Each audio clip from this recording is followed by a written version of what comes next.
Most people are going to walk into their grocery store in the next few months and feel it immediately. The prices, the smaller box that used to be bigger, the quiet redesign that happened while nobody was paying attention.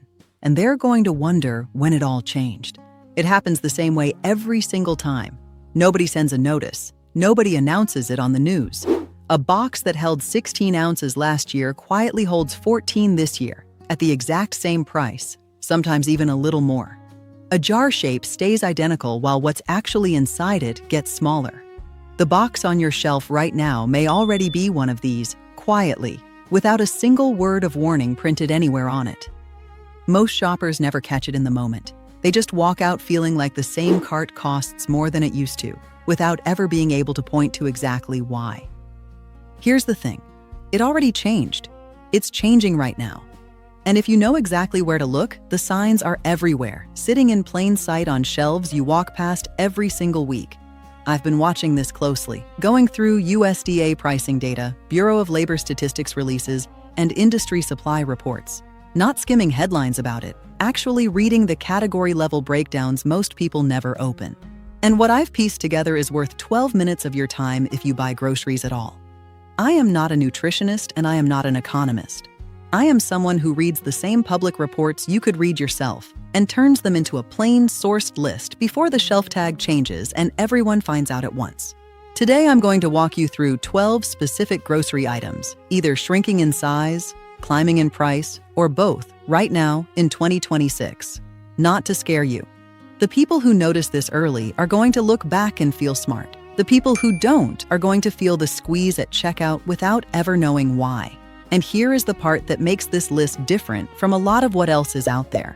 Every single claim is sourced, government data, not a guess, not a feeling, not a headline dressed up to sound scarier than the report underneath it actually says. And I have to tell you, item number 5 on this list completely caught me off guard. I've been buying it my whole life and had no idea what was happening behind the label. You won't believe number 5, we'll get there. If you're new here, hit subscribe right now. I put out content like this every week because I think regular people deserve to know what's actually happening on the shelf, not just what the packaging wants you to notice. One more thing before we start.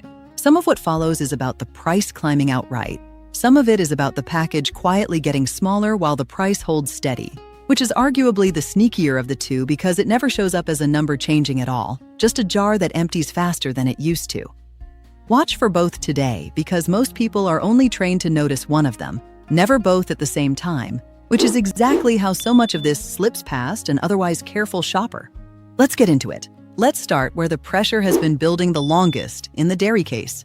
Item number 12, butter. This one feels almost too ordinary to mention, and that is exactly why most people are going to miss it completely. Butter sits in nearly every refrigerator in the country, a basic staple nobody thinks twice about. Right now, dairy herd contraction cycles that USDA Dairy Market News has tracked for months are putting real, sustained pressure on shelf-stable and refrigerated dairy alike. It is not dramatic. It is slow. And slow is exactly the kind of price movement that sneaks past people who are only watching for a sudden spike. A slow climb rarely makes headlines the way a sudden shock does, which is precisely why it is the one most worth watching for on your own. A pound bought today at today's price is the cheapest that pound is likely to be for a while. Butter also freezes exceptionally well, wrapped tightly, for months without any real loss in quality, texture, or flavor intact. That single fact turns this into one of the easiest items on the entire list to simply buy 2 or 3 extra of on a normal week and forget about until you need it. If your store runs a sale on butter, and most do a few times a year, that is exactly the moment to buy well beyond what you need for the next week, because the freezer erases the usual reason not to. Keep an eye out around the fall baking season especially. That's typically when this category sees its most competitive pricing of the entire year. Item number 11, jarred pasta sauce. Grab the jar off the shelf next time you're in the store and actually look at the ounces printed on the label, not just the price. This is one of the clearest categories where packaging and input costs, tracked by BLS data on the broader canned and jarred goods category, are running well ahead of the rest of the grocery bill. The sauce inside barely changes. The jar around it quietly does. Buy a couple extra now, they sit on a shelf for a very long time without spoiling, and the price you lock in today is the one you want. It is worth actually comparing the net weight printed on 2 jars of the same brand a few months apart. If you keep an old receipt, the number often moves before the price on the shelf tag ever does. This is genuinely one of the harder categories to notice shrinking in real time, because the jar shape rarely changes even when the ounces printed on the label quietly do. Item number 10, bacon and pork. Here's a category riding the exact same wave as beef, just with less attention paid to it. Meat prices broadly are under pressure in the 2026 USDA outlook, and pork moves with that same current even when the headlines are all talking about beef. A pack in the freezer today is a pack you are not paying tomorrow's number for. Properly wrapped and frozen, pork holds its quality for months, which means this is not a use it immediately purchase. It is a genuine buy-ahead category the same way beef is. Bacon specifically, thanks to its salt content, tends to hold its quality even a little longer than plain pork cuts in the freezer, which makes it one of the more forgiving items on this entire list to stock ahead. Item number 9, peanut butter. This is a pantry staple that most households genuinely never think about until the jar is empty. It sits in the same general packaged goods category, climbing right alongside everything else in this video. Jars getting a little lighter, prices holding steady or ticking up, both at once in a lot of cases. It keeps for a long time sealed in the cupboard, which makes it one of the easier items on this list to simply buy ahead of the curve. Unopened, a jar can sit for well over a year without any real change in quality, so there is genuinely no downside to grabbing an extra 1 or 2 on a normal trip rather than waiting. It is also worth checking whether your usual jar has quietly moved from a wide mouth style to a narrower one over the past year or two.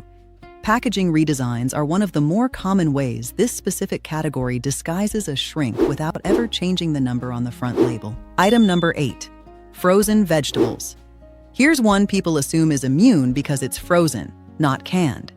It is not immune. The same packaging and processing cost pressure hitting canned vegetables is hitting the frozen aisle too, just with less attention because everyone is watching the canned goods shelf instead. Stock the freezer a little heavier on your next trip. Frozen vegetables hold their quality for months without any rush to use them. They are also, quietly, one of the better nutritional values on this entire list, flash frozen at peak ripeness, which means you are not even trading quality for the lower effective cost of buying ahead. A chest freezer, or even just a well-organized section of a standard freezer, can hold weeks of vegetables without taking up nearly as much room as most people assume before they actually try it. Item number 7, black pepper and spices. This is the one nobody ever thinks to stockpile, and that is exactly the point. Spices are import-heavy, small jars that carry outsized shipping and packaging costs relative to their size, and those costs are moving the same direction as everything else on this list. A jar of pepper costs almost nothing to keep an extra of, and it does not go bad sitting in the cupboard. Whole peppercorns in particular keep their flavor far longer than pre-ground pepper, so if you have a grinder at home, that is the version worth stocking an extra of first. This category is also one of the easiest to simply buy a season's worth of at once, since a small jar lasts most households months, even with regular cooking, so the actual dollar commitment to stocking ahead here is close to nothing. Let me pause the countdown for a second, because this is worth explaining properly rather than just listing it as one more item. The general pattern where package sizes shrink while the price holds steady has a name, and it has been documented by economists and consumer researchers for years, well before this particular round of grocery pressure started.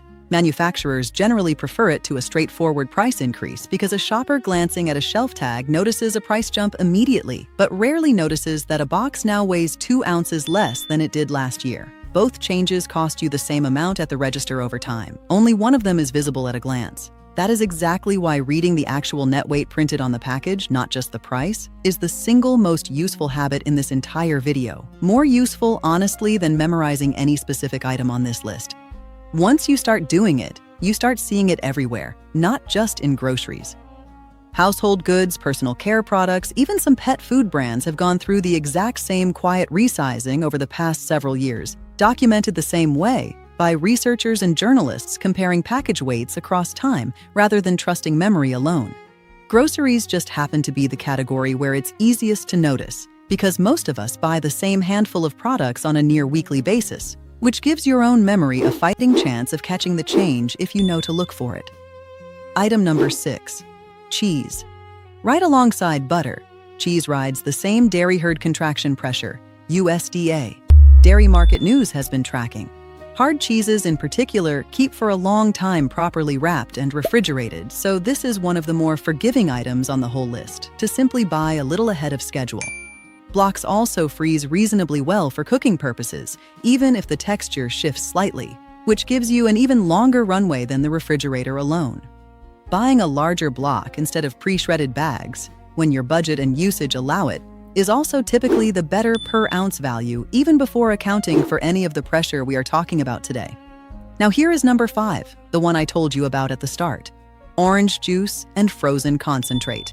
I have been buying orange juice my entire life without a second thought, and I had no idea how exposed this one category actually is. Citrus supply has been under real, well-documented agricultural pressure for years now. Crop disease working through groves, squeezing supply well before it ever reaches a headline about prices. Frozen concentrate in particular keeps for a long time in the freezer, and buying a few extra cans now is about as close to a guaranteed hedge as anything on this list. It also takes up almost no space, a handful of small cans tucked into a corner of the freezer, which makes it one of the lowest effort items on this entire countdown to actually act on. If your household drinks juice regularly, this is genuinely one of the easier categories to notice the shrink happening in real time. The can size has changed more than once across the industry in recent years, worth a direct comparison next time you're at the store. Citrus in general, not just orange juice specifically, tends to move together as a category, so if you notice pressure here, it's worth keeping an eye on fresh citrus prices too over the coming months. They tend to follow a similar curve with a bit of a lag. Item number 4.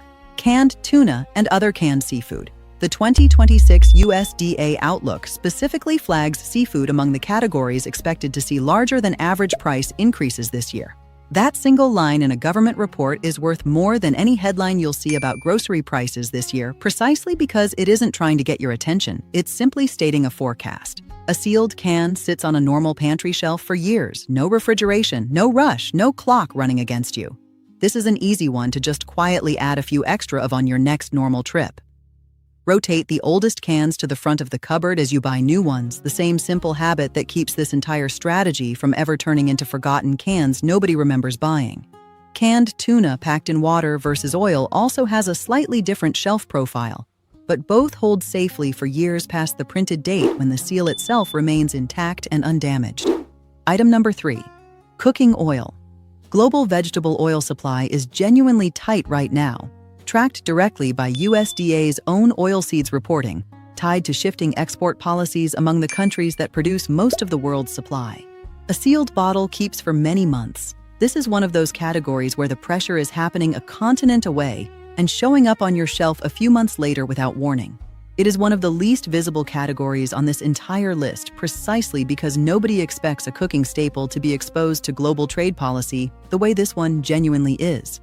Keep the bottle away from direct heat and light, and it holds its quality for many months. Plenty of runway to buy ahead of the next price move rather than reacting to it. Different oils carry slightly different shelf lives. A plain vegetable or canola oil generally outlasts a specialty oil. So if you are buying ahead specifically for storage rather than flavor, the plainer bottle is usually the safer long-term bet. We are almost at the top of the list now, and this next one is the single biggest number in the entire video. Item number 2, ground beef. I want to say this one plainly. USDA's own food price outlook has beef forecast up somewhere between 3 and 12% this year, with the national cattle herd sitting at its lowest level in about 75 years. That is not a one-month blip. That is a multi-year supply story playing out in real time.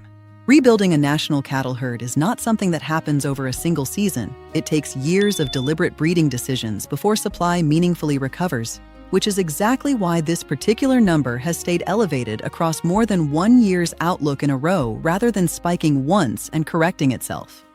If your freezer has room, this is the single item on today's list where buying meaningfully ahead, not just one extra pack but several, makes the most sense of anything we've covered.